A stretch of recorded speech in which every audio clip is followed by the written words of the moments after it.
I have made so many summer tops over the years, and a lot of them never made it into my actual wardrobe.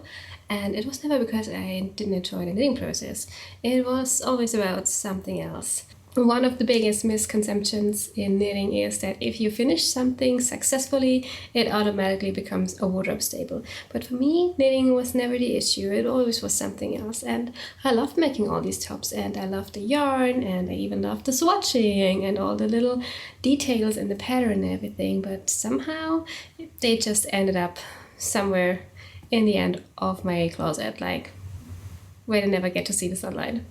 To be honest, some of them were actually my favorite knitting experiences ever, and I would highly recommend them, but did I ever wear them? No. Really, I realized it wasn't gratitude or discipline or not appreciating the handmade enough. It was something totally different.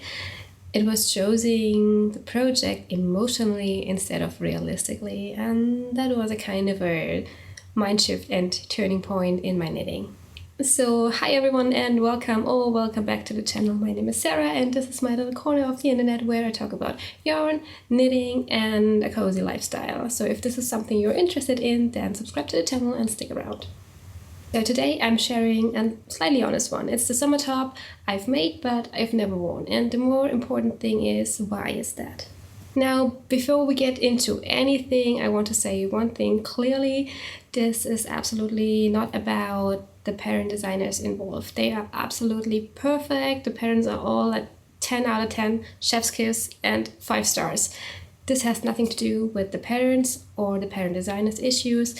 They are all beautiful and will recommend to make them again, but it's just my own experience in making them and as a knitter and a creator and what I learned while making those. So sometimes a pattern can be perfectly fine but still doesn't end up very well worn or loved because everybody is different, every knitter is different, every body type is different, and expectations towards our lives are different. So this is not something that is particularly wrong with the pattern, it's just how things turn out in real life and what we can learn from it. So for that reason, I won't be naming or pointing out any designers or patterns names in this video. It's only about my choices, my personal preferences and personal learnings along the way. Now I'll break it down into the 3 main issues I had, and we start with number 1, which is this example. So problem number 1, which is probably the biggest one. I treated my summer tops like they were a giant sock, like truly no joke. The yarn was much prettier in the skein or in the ball than as a finished garment. And I absolutely love hand-dyed yarn, especially those variegated and speckled and wild ones, that one-of-a-kind sock yarns that really sneak into your bag and they are on sale and you really need to have them, and this is the last opportunity where you can get them. I absolutely love hand-dyed yarn. I treat them as little pieces of art themselves and I collect them, and whenever I see one of a kind, like beautiful skeins of yarn, I have to have them. They just sneak into my bag and I can't actually do anything about it. And yeah, honestly, that's totally okay. There is nothing wrong with speckled and variegated and colorful yarn, right? The only issue is that most of them are designed with a smaller circumference in mind, like the yarn pool's different on different circumferences, and of course my bust circumference is much bigger than like my ankle circumference, which is very small, so the pattern shows up differently and the pattern repeat is different, and all over it looks a little bit more balanced on a small amount of fabric instead of like a whole torso covered in speckles, and suddenly you show up like you are a whole ball of speckles and a colorful splash of something, you know? And that's something that most adults don't want to wear like on a daily basis. Sometimes it's a bit special, yes, but most times it doesn't look as put together as you would like it to. So some of my tops ended up looking much more busy than I wanted to, and then there was another issue that it didn't really flatter my skin tone or it did not match the rest of my wardrobe. Like something that I would just grab out of my closet and throw on is probably more solid colored and has just 1 or 2 colors and not like 3 or 5 mixed all around, like in this example, even though I really enjoy the knitting process of it, and it's a cashmere blend and so on, so it's perfect. But it's not, because it just makes me look like a giant 3-year-old. And yeah, we don't want that, because I would never find myself reaching for those colorful special pieces when I buy something in a store. I thought, what could I do to improve this, or just, yeah, get rid of that issue in the future. What I do differently now is that before I buy yarn for a garment, I ask myself, would I buy this in a store? Would I buy this exact same top in a store? Not the ideal fantasy knitting version of it, not the knitting experience that would be super fun while making it, just this exact same top. And if the answer is no, then that's pretty much a clear sign that yes, this wonderful one-of-a-kind skin is totally coming home with me, but it's going to be something else. And probably it's going to be socks, as mostly it's intended to be. Something that's just a little bit smaller and doesn't take over a whole look or outfit with just being busy and a showstopper.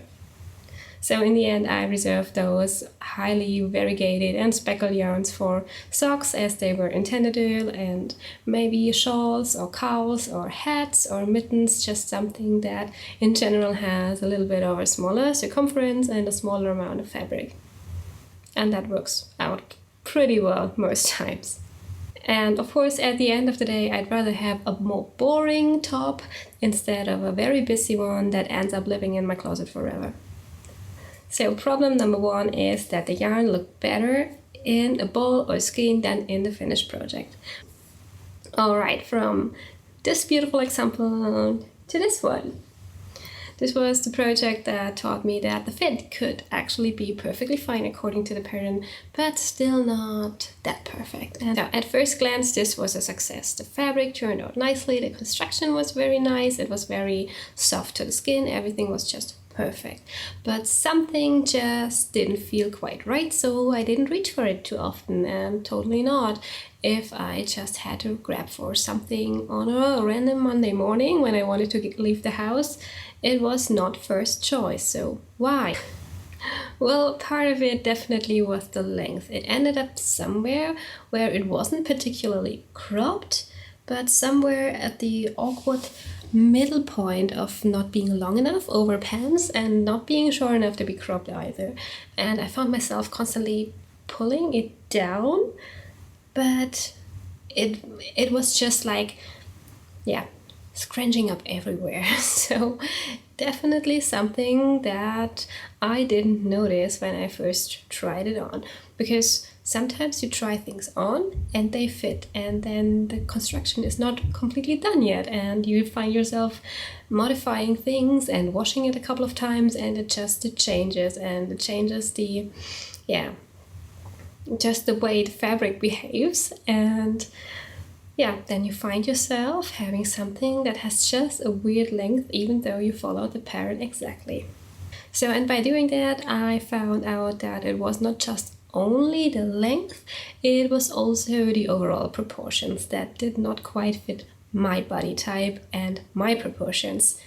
So there was something that was constantly a little bit off. So I found out that the armholes are a little bit wider or deeper as I preferred. So every time I raised my arms, the whole thing was pulling up, and I found myself a little bit more exposed than I would probably like to, especially in public places when you go run errands or do whatsoever and you feel limited in your movement. It's just not something that you wear because you have like intuition of what to wear for the day, and you grab it, and then it's just not that thing that you grab in like a Monday morning when you get ready for the day and you know you're busy. Then you just take something that's easy on you, and if it's made with a lot of love but it's not easy on you, what will you do? You just don't reach for it. So that's something I became much more aware of over the years, that tiny fit details matter much more. And you should really pay attention to it even while trying it on when it's not blocked or like not stretched out through its own weight. But keep it in the back of your mind, where are the parts of my body that I probably need to adjust the pattern a bit. Because yeah, sometimes it's the depth of the armhole or the length of the straps or the width of the straps or the position or whether if there's short rows in the back or in the front or not. And yeah, you can of course always add or decrease the length a little bit, but keep in mind that when you just like hold it in front of you, this is not trying it on. Like your body is three-dimensional. When you pull it over your head, the length will reduce a little bit and it will shorten a little bit.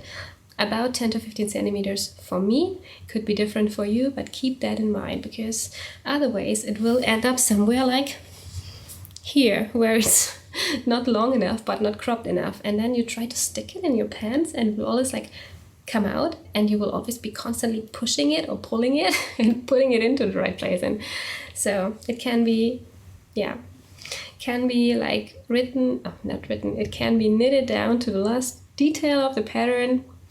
You can always make it your own. So for the longest time I treated knitting patterns like strict instructions that I need to follow to have a successful knitting result. Nowadays I see patterns more as a blueprint. The pattern gives me a starting line or a foundation, and it's my job to adjust it to my preferences and my needs. So these days I'll happily add short rows, change the position of the armholes a bit, try this thing on like 5 times to really see how much it will raise up when I lift my arms, because really I have enough not well fitting raglan sweaters and tops that have all the same issue in common.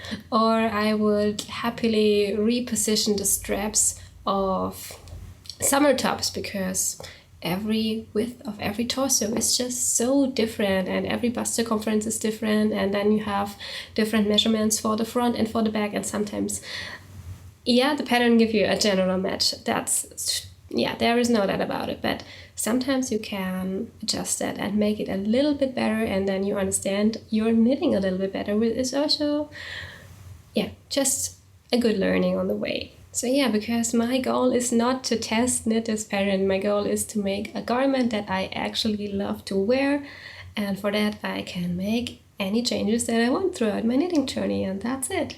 And that's honestly one of the biggest mind shifts when you are like a little bit more experienced in your knitting journey, that a pattern is always a blueprint. So that's just it. Patterns are blueprints, not rules. Go wild, go and change whatever needs to be changed to make the garment fitting your body type and whatever you need to wear in your daily life, so you can get the most wear out of it.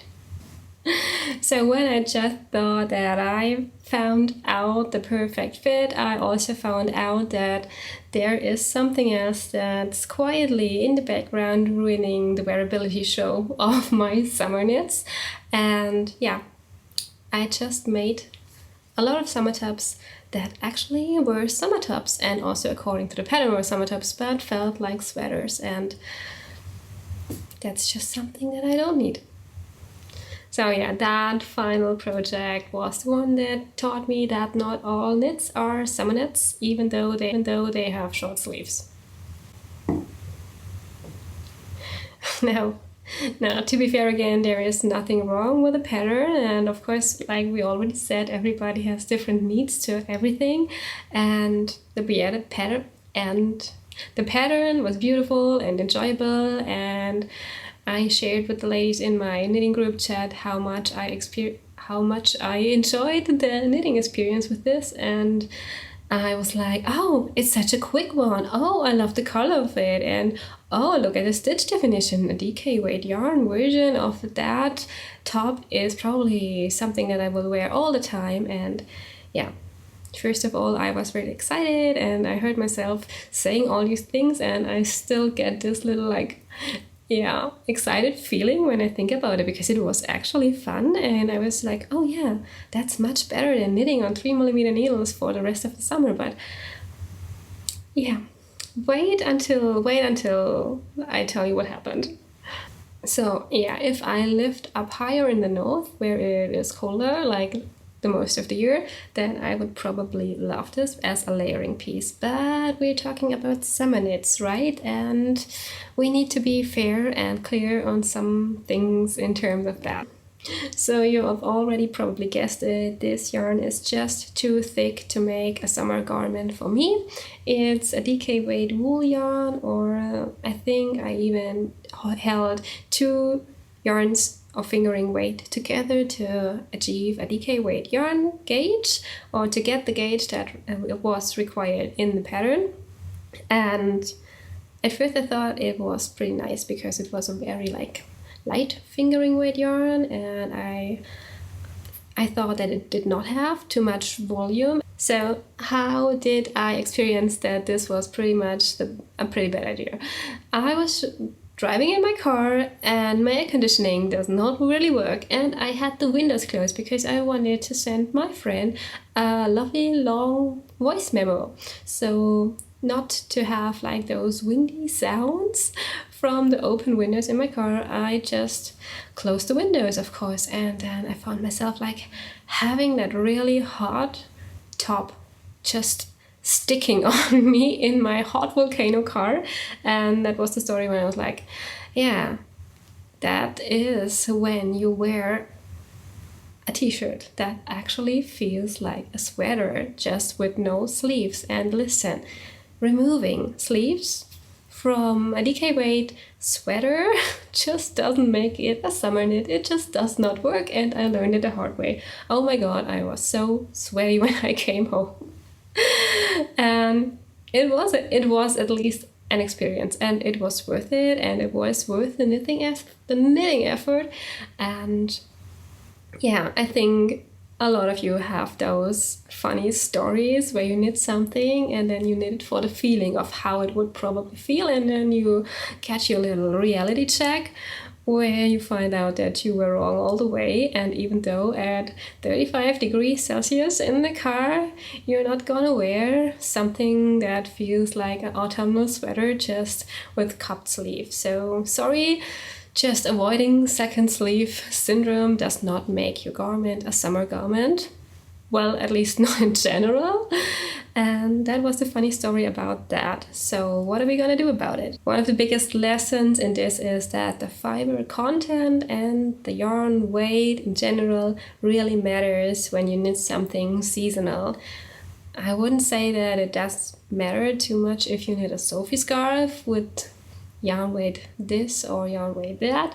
But for a summer garment, I would never go up anything bigger than 3mm or 3.5mm and a fingering weight yarn. This is just my personal preference. And hear me out, use those 3mm needles. It's so worth it. Okay, I lost it.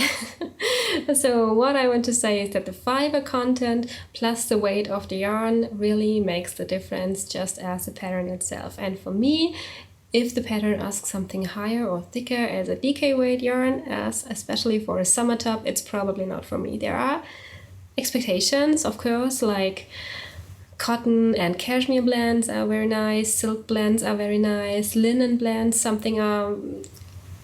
are something. Linen blends are something that are very nice for summer, and in general plant-based fibers behave a little bit different than animal fibers. But animal fibers, treating them as they were cooling, or not only cooling but yarns with more airflow through it, is just something that does not work, and it does not work for me. And even if Ravelry says different, that's just my personal experience. And yeah, for summer I would go for linen blends, silk blends, cotton blends, or wool yarns, but only in a fingering weight yarn. And there are wool yarns that really work for me in a fingering weight yarn, but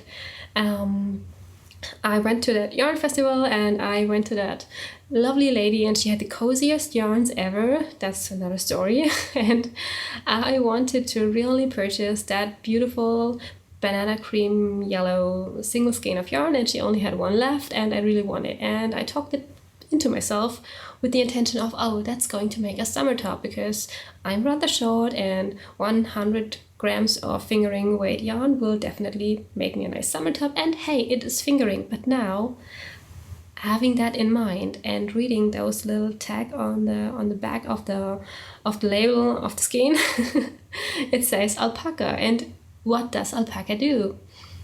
It really regulates the warmth in the higher temperature area. Does that make any kind of sense? I think so. And yeah, do I want to wear an alpaca top on a random July day where it has 40 degrees plus in my volcano car? No. Will I save this very special and pretty expensive skein of yarn for something that I will really use? Probably yes. So that is always something that I should keep in the back of my mind. So yes, to be true, sometimes this means the knitting process takes a little bit longer, and then you start knitting on July and you think you're gonna be on Stockholm Island for the rest of the month, and suddenly it's September. And I call that a cumulus curse because this happens all the time, but in the end it's worth it. These are definitely the tops I reach most for, the thinner ones, the plain ones, the more like quiet ones that really fit something that a 30-year-old woman would wear, and not something that my 3-year-old daughter would probably love to wear as a dress, but even she claims that it's too warm for her liking. So I really pay attention to a lot of things now that I've learned throughout the years, and that I really had to confess for myself, because knitting for my fantasy self really is something that I love doing in daydreaming. And I hope that, I not only hope, I think that a lot of other knitters do this as well. So yeah, back to the topic. My goal is to wear knits I actually wear in summer, and so they have to feel like summer and not just look like summer or are happening in my fantasy summer where it has like only 10 degrees throughout the day. The goal is to knit summer knits that actually feel like summer, and that means lighter yarn, more drape, more airflow, colors that are summery, and in general that the whole thing needs to scream summer to me. So I grab it when I open the door of my volcano car and wanna have.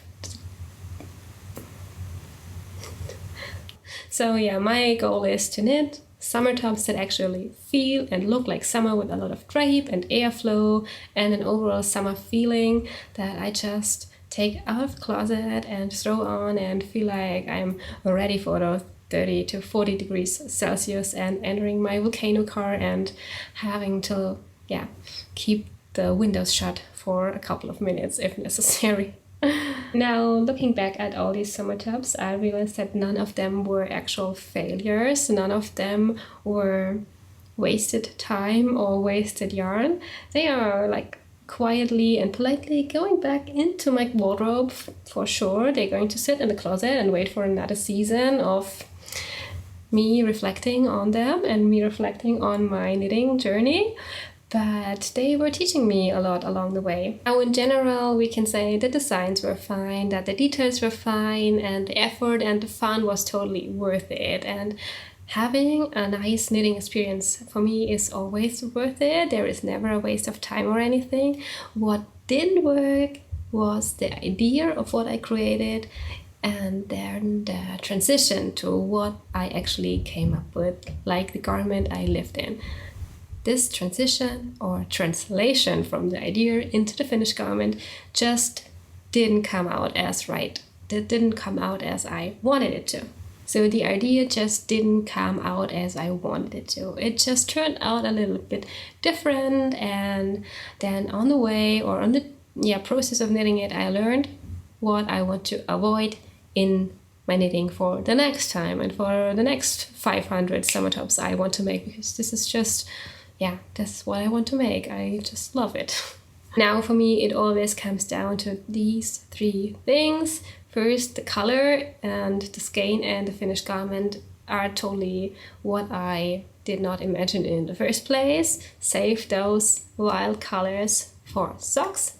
First learning. Second is the fitting issues are real and they will affect the finished garment later. Even after wearing and washing them a couple of times, they can still change. Fitting and making the effort to add short rows or little details are totally worth it. So I'll happily apply that in the future.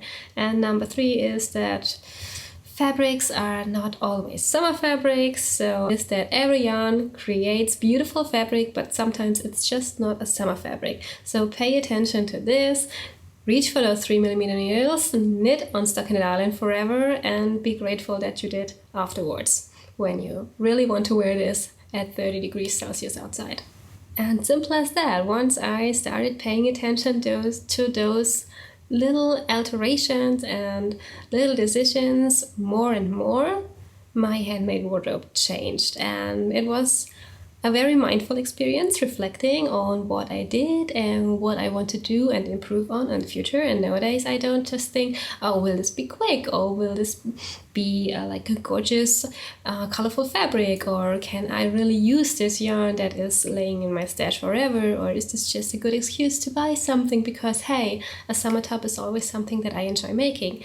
I ask myself different questions. And now I will always ask myself, will I wear this on a random Tuesday at 35 degrees outside without hesitating and without having a second thought about it, and without feeling like, oh, I should only wear it because I made it, but because I really want it and because it's perfect for what I want and what I need in my life.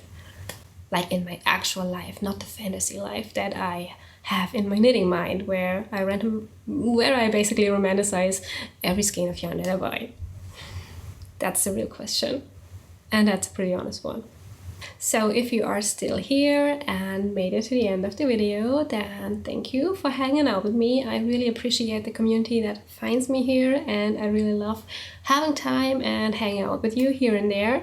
And please let me know in the comments below what your least favorite knitting experience was, or what your greatest learning was. And if you do so, then also comment with your least favorite emoji that describes that knitting experience. And if you don't have an experience like that, then just leave a yellow heart below so that I know that you made it until the final end.